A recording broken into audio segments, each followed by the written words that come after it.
Hey guys, welcome to the Tuesday stream. Every Tuesday we come out here, show off all the cool new books and merch that we got in.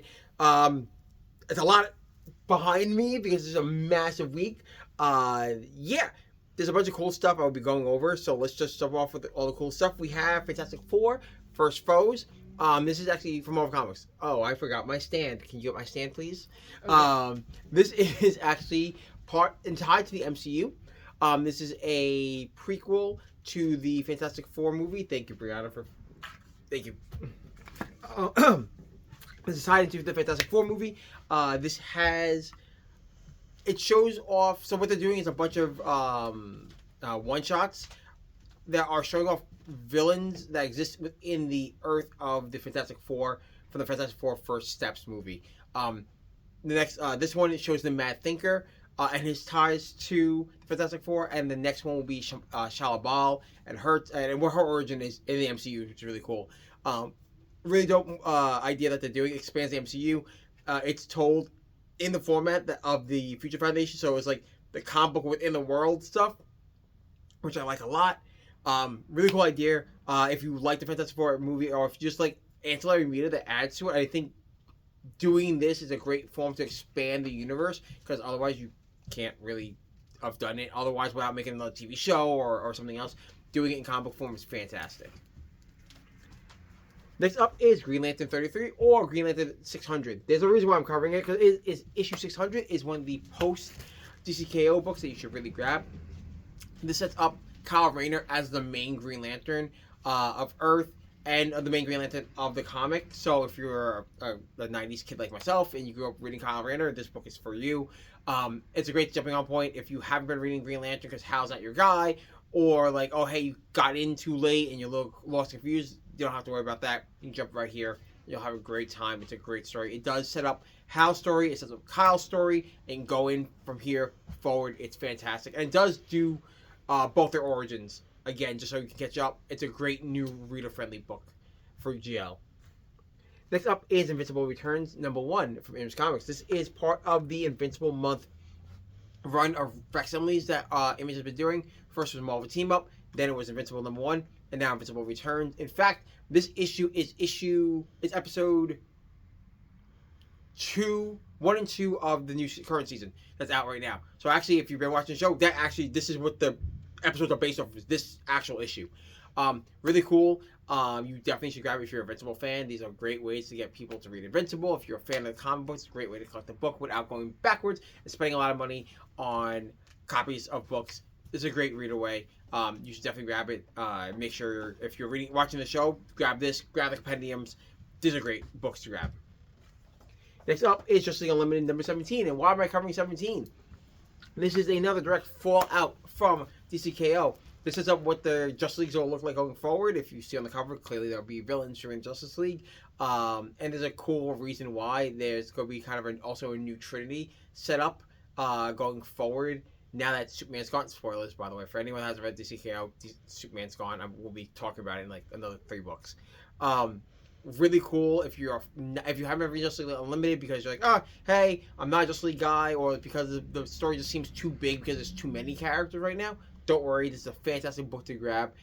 I've been reading Justice League, it's great. But if you haven't been reading it, do not worry. If you just read DCKO and you're like, oh hey, I want to continue on, this is a great way to jump into Justice League Unlimited. It's fantastic.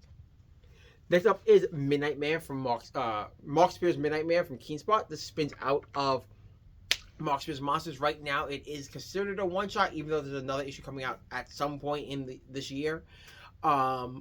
Spinning out Mark Spear's Monsters. If you can see, it's a great way, a great homage to. It was a Superman parody originally in the Mark Spear's Monsters book. This is actually a parody of Batman and Black Terror, which is really cool. There's a lot of cool homages to other things, Face Off, and to Igor from Frankenstein Lives, and Terminator. It's a really cool, mashed it all together. This is a really cool way to create an original character based on homage stuff.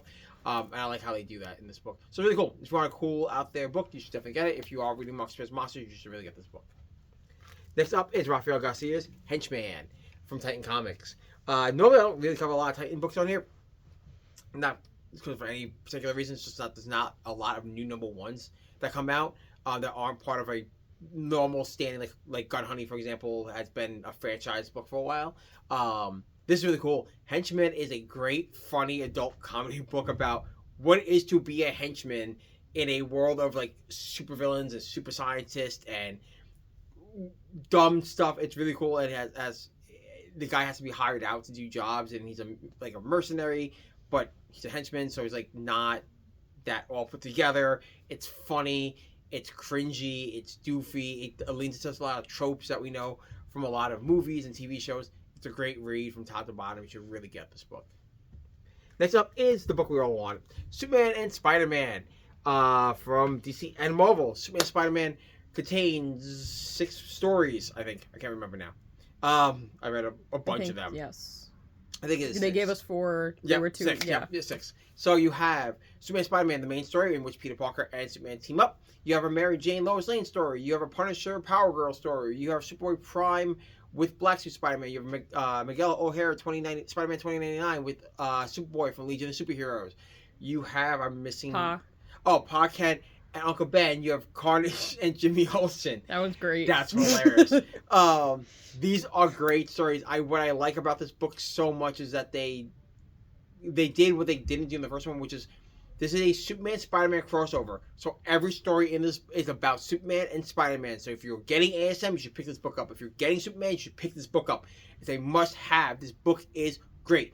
I love it. My favorite story is the Spider-Man 2099 and Superboy Legion of Superheroes, and of course Black Suit Spidey with Superboy Prime, because Prime's a boy. I love Prime. I love him so much. I'm about to talk about him again.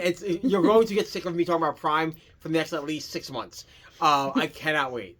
So yeah, definitely on this book. It's a must-have. And next up in Final Four Singles, we have Superman number 36, and this is all about Superboy Prime. Like I said, Superman is gone, and Prime has taken over his spot as the main hero in the DC Universe, and it is great. He's a mega nerd who lives on comic books, and Lois has to keep him in check, and it's hilarious. Oh my god, he's a D-bag. He's a massive D-bag. And like him, the role of Superman is fantastic, and he's trying to do things his way, and like, it's such a good stepping stone for what he was. And what they did with him in Superman during DCKO sets itself up very well.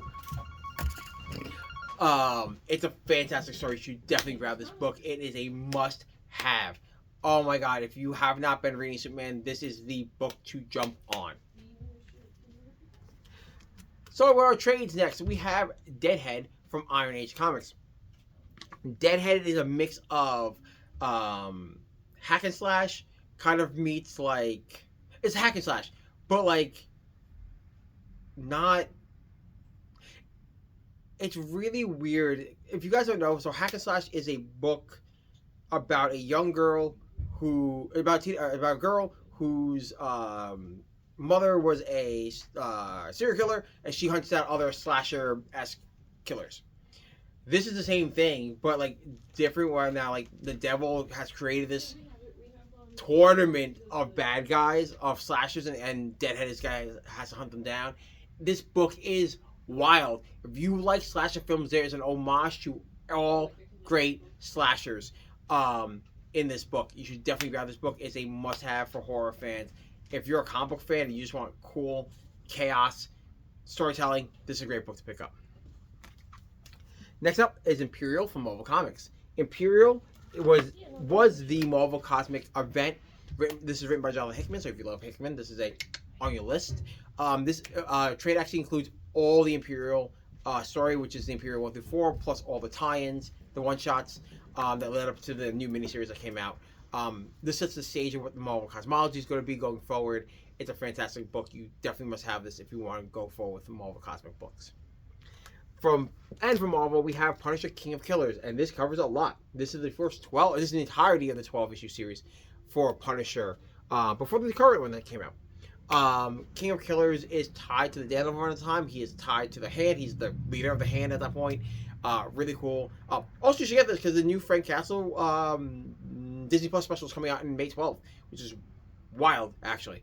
Definitely grab this book if you want to get to know more about Punisher, get to know his ties to Daredevil, and kind of set up what it is to be the King of Killers. It's a fantastic story. And finally, for our trades, we have Last Call to Leave Earth. Last Call to Leave Earth is from Nakayama Press. Really cool story. It's kind of it's a one and done manga, so don't worry if there's no more after this. Really cool about the story. It's about a young girl who photographs what they believe is an alien, and then years later she goes back to her hometown and what has spurned from that visit. And it's cool. There's moments in this book that are very much like out of like A Perfect Blue, and that's surrealism and what it means to be like whether this alien's real or not. Because like you get to, when you read it, you get to see what's going on. Whether the alien's real or not, and whether it's a hoax and they did it for fame, or is this really a thing that's been going on, and what does it mean to kind of they kind of peeked a little bit behind the veil of reality. It's a really great story. It's a story about growing up. It's a story about being about supernatural stuff. It's about it's her as a photographer with a cult member, and the deep dives and the neuroses and the psychological drama that goes along with being like a believer in UFOs. And yeah, it's really cool. I like how their worlds cross. It's a fantastic story, and it's one and done. So definitely grab this book. And guys, that's it. You can check us out on our website, androidscomics.com. There, it's putting books on there at all times. You can check us out. They can order stuff on the website too, so always check that out. You can check us out on our socials, Android's Amazing Comics, Android's Amazing Comics, Android's_comics, Android's Amazing Comics on Facebook, Android's Amazing Comics on YouTube, where we post the videos. Social medias are Android's_ and Android's Comics, where we put stuff that doesn't make the show, signings, special events, all the goodies from there. And guys, I will see you back here next Tuesday at the same time. See you then. Bye.